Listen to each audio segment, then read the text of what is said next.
Si Jayodhi ay natagpuan naliligo sa dugo habang ang bituka ay nakalabas. Ano ang nangyari sa biktima? Si Jayodhi Singh ay ipinanganak noong Mayo 10, 1990 sa Delhi, India. Galing siya sa isang pamilyang nasa lower middle class. Siya ang panganay sa 3 magkakapatid, kasama ang 2 kapatid na lalaki na sina Gaurav at Saurabh. Ang nanay niya ay housewife at ang tatay niya ay nagtatrabaho bilang baggage handler sa airport. Madalas nag-double shift ang tatay niya para makakita ng $200 kada buwan. Galing sila sa isang maliit na baryo sa Belia District ng Uttar Pradesh.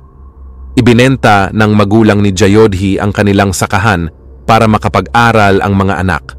Nakatira sila sa isang maliit na bahay sa Mahavir Enclave Part 2 sa Southwest Delhi, isang lugar na mukhang squatter area. Kahit mahirap ang buhay, pinilit ni Bhaijanath Singh, tatay ni Jayodhi, na magpursigi sa pag-aaral ang mga anak niya kasi hindi siya nakapag-aral ng husto dahil sa kahirapan sa probinsya. Pangarap ng tatay ni Jayodhi na maging guro, pero nangako siyang ibibigay sa mga anak niya ang edukasyon na hindi niya natanggap. Nagbunga ang sakripisyo ng pamilya dahil si Jayodhi, na 22 taong gulang at intern sa physiotherapy, ay nagtatrabaho rin sa isang IBM call center para suportahan ang kanyang pag-aaral sa kolehiyo. Simpleng babae lang siya na mahilig mamili ng sapatos at manood ng sine. Noong Disyembre 16, 2012, nakipagkita si Jayodhi sa kaibigan niyang si Avindra Pratap Pandey, isang software engineer, para manood ng sine sa Saket District. Pagkatapos ng sine, naghanap sila ng masasakyan pauwi at napasakay sa isang bus. Ngunit hindi nila alam na lilihis ito ng ruta at doon naganap ang hindi inaasahang pangyayari. Pinatay ng driver ang ilaw sa loob ng bus at nilock ang mga pinto. Tama ang kutob ni Avindra na may kakaiba sa nangyayari. Nang mag-ingay si Avindra, sinimulan ng 6 na lalaki kasama ang driver ang pang-iinis sa magkasintahan. Tinatanong kung bakit magkasama si Jayodhi at Avindra sa ganoong oras at lugar. Nagpalitan sila ng mga salita hanggang nauwi sa pisikal na laban habang umaandar pa ang bus. Sa dami nila, 5 laban sa isa, agad nilang natalo si Avindra. Ayon sa mga ulat, sinakal at binugbog si Avindra hanggang mawalan siya ng malay gamit ang kalawangin na L-shaped na bakal na ginagamit ng suspect sa pag-atake. Naalala ni Avindra na kinatok niya ang mga bintana ng bus habang nagaganap ang labanan. Sinusubukan niyang bigyan ng babala ang mga motorista na dumadaan tungkol sa nangyayari. Nang hindi na makagalaw si Avindra, tinutukan na ng mga lalaki si Jayodhi, na 22 taong gulang. Hinila nila siya sa buhok papunta sa likuran ng bus at binugbog gamit ang parehong bakal na ginamit sa pag-atake kay Avindra. Salitan nilang ginahasa si Jayodhi habang patuloy na nagmamaneho ang driver. Lumaban si Jayodhi at kinagat ang mga umaatake sa kanya. Subalit, pinasok ng mga lalaki ang L-shaped na bakal sa loob ng kanyang pagkababae na naging dahilan ng paglabas ng kanyang mga bituka matapos mabutas ang kanyang uterus. Ayon sa mga ulat, halos kalbaryo ang inabot ni Jayodhi sa kamay ng mga lalaki.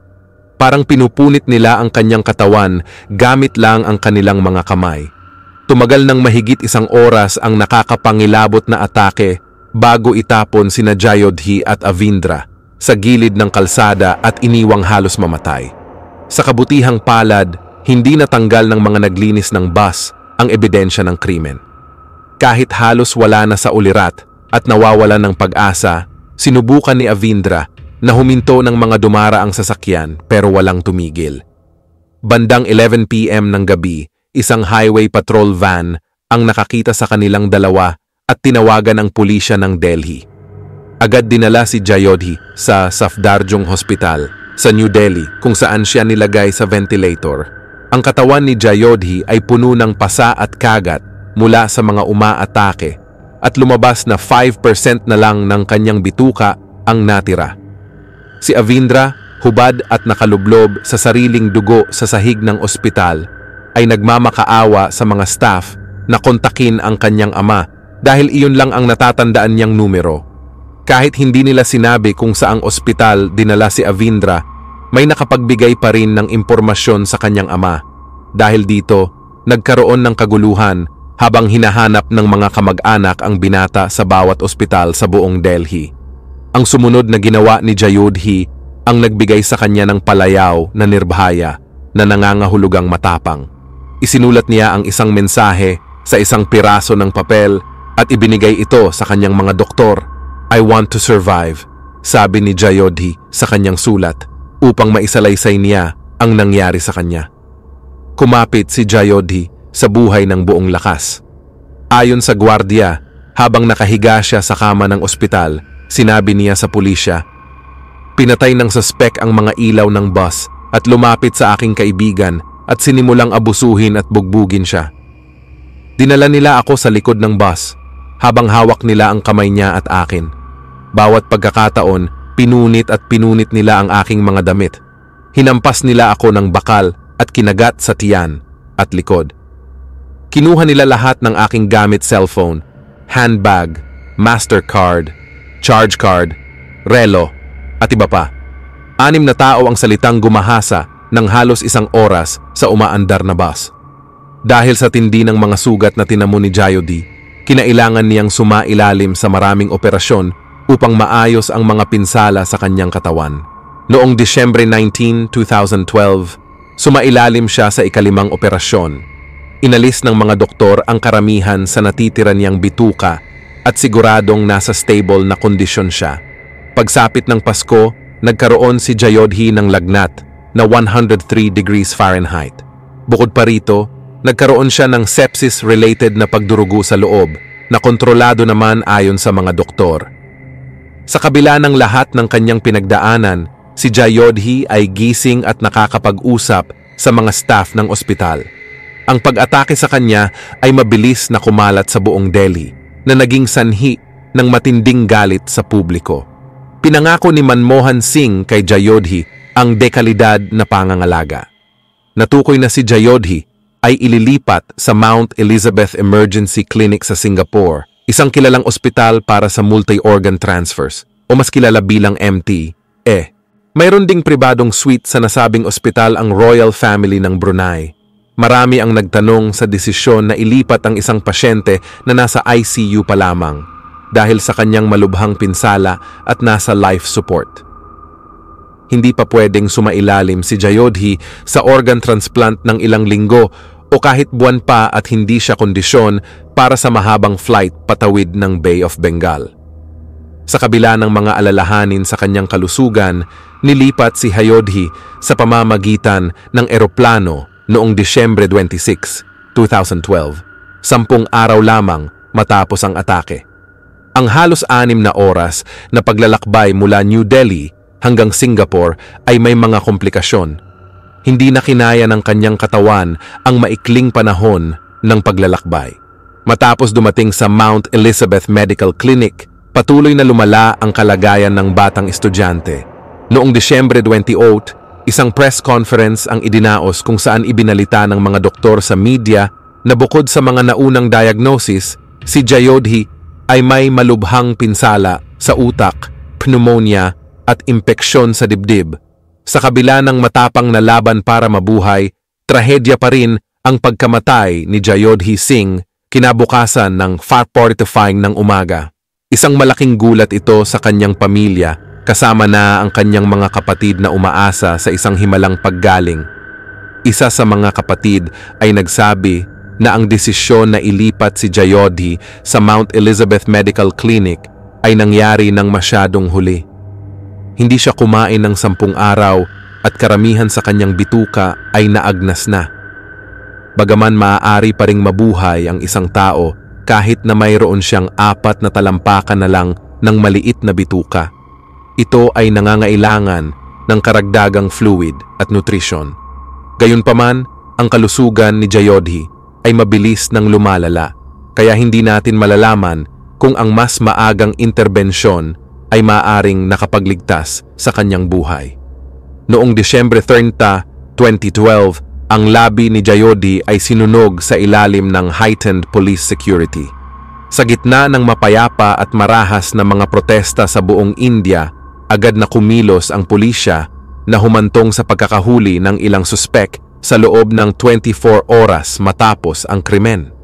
Ang mahahalagang saksi na sina Jayodhi at Avindra ay nagbigay ng mahahalagang impormasyon na tumulong sa paglikha ng composite sketches habang ang isang ninakaw na cellphone mula sa isa sa mga suspek ay nagbigay daan sa pulisya upang matukoy ang isa sa mga salarin. Batay sa kanilang mga paglalarawan, natukoy ng pulisya ang bus sa CCTV footage sa kalsada. Nakakagulat na ang bus na ito ay kontrolado ng isang pribadong paaralan sa South Delhi para maghatid ng mga bata.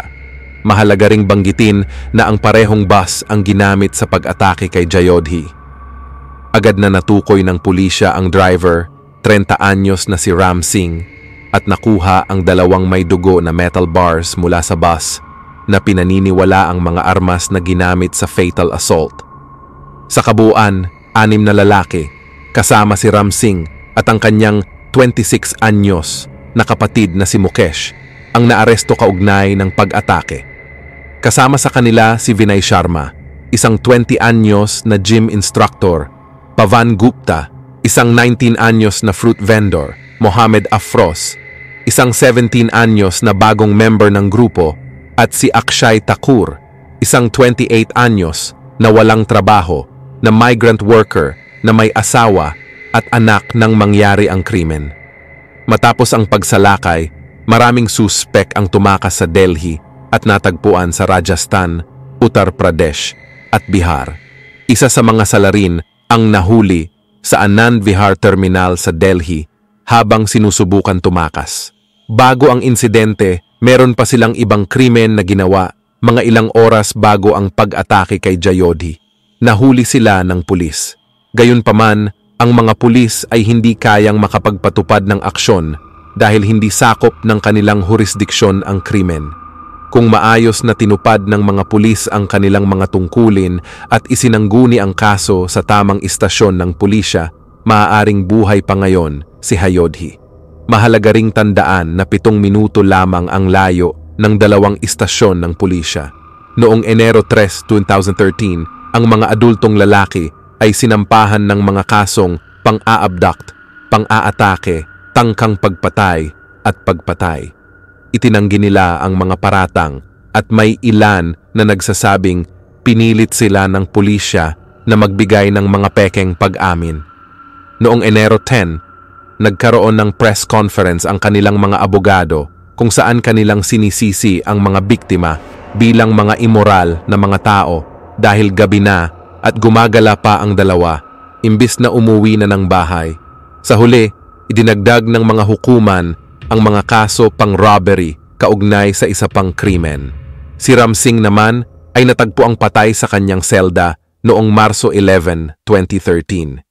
Itinuturing na suicide o potensyal na homicide ang kanyang kamatayan ng mga kapwa bilanggo. Isa sa mga akusado, si Mohamed Afros, ay sinuri bilang isang menor de edad at hinatulan ng 3 taon sa isang correctional facility para sa sexual assault at manslaughter.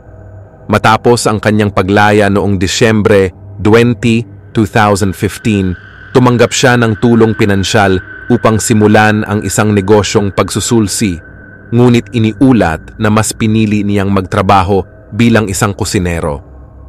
Iniwan siya ng kanyang pamilya matapos ang kanyang mga krimen. Naghintay ang mga biktima para sa desisyon ng jury noong Hulyo 8, 2013, na sa huli ay nagsabing ang lahat ng 4 na lalaki ay nagkasala noong Setyembre 10 ng parehong taon. Sila ay hinatulan ng kamatayan sa pamamagitan ng pagbitay. Habang hinaharap ang kanyang paparating na kapalaran sa death row, si Mukesh Singh ay nagbigay ng mga pambabastos na komento tungkol kay Jayodhi. Pinalalabas na siya ang may kasalanan kung bakit nangyari ang lahat ng ito. Naglabas ng mga order ng pagbitay mula Enero 17 hanggang Pebrero 17, 2020 na humantong sa pagpatay kina Mukesh Singh, Pavan Gupta, Vinay Sharma at Akshay Thakur noong Marso 20 sa Tihar Prison sa New Delhi. Bago ang kanilang pagbitay, inalok sila ng huling hapunan at bagong kasuotan ayon sa protokol ng bilangguan, ngunit tinanggihan nila ito. May mga ulat na nagpapahiwatig ng bahagyang pagsisisi mula kay Vinay Sharma, samantalang ipinahayag ni Mukesh Singh ang kagustuhang mag-donate ng kanyang mga body organs.